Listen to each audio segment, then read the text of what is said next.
Hello friends, मैं हूँ आपकी दोस्त नेहा। मैं आपके लिए लेकर आई हूँ एक नई कहानी। वैसे तो हंसी मजाक हमारे जीवन का एक हिस्सा है, परंतु हमें सामाजिक दायरों में रहते हुए ही किसी का मजाक नहीं उड़ाना चाहिए। जिस मजाक से किसी का अपमान हो या उसे दुख पहुँचे, ऐसा काम हमें भूलकर भी नहीं करना चाहिए। मेरी क्लास में एक लड़की पढ़ती है जिसका नाम रितिका है। वह पढ़ने में बहुत अच्छी है। आज वह मेरे पास एक फ्री पीरियड में आई और कहा, मैम क्या मुझे आपके 2 मिनट मिल सकते हैं? तो मैंने कहा, क्यों नहीं, तुमको जो कहना है कह सकती हो। मैंने सोचा कि शायद कोई शिक्षा संबंधित मदद चाहिए होगी। अक्सर लड़कियां इस तरह फ्री पीरियड में ही आती हैं। तो उसने कहा, मैम आप अपने पुराने कपड़े किसे देती हैं? मैं ये बात सुनकर हैरान रह गई। ये कैसा सवाल है? मैंने पूछा कि तुम ये क्यों पूछ रही हो? तो उसने कहा कि मैडम मैं बहुत गरीब परिवार से हूँ।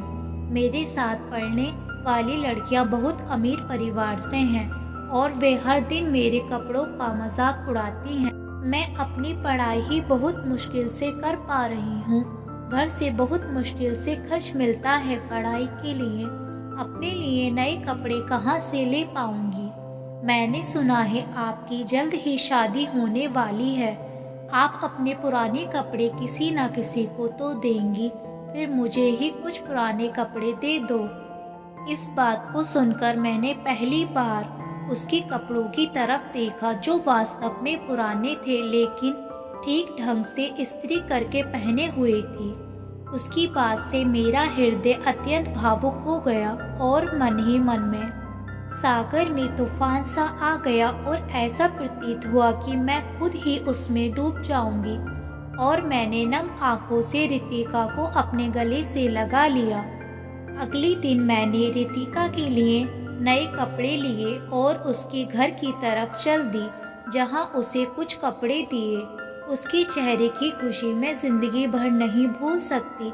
बड़े अफसोस के साथ ये कहना पड़ रहा है कि हम किसी के व्यक्तित्व के बारे में बात करते समय 1 मिनट के लिए भी नहीं सोचते हैं कि किसी को हीन बताने या किसी के व्यक्तिगत मामले में टांग अड़ाने का हमें किसने अधिकार दिया।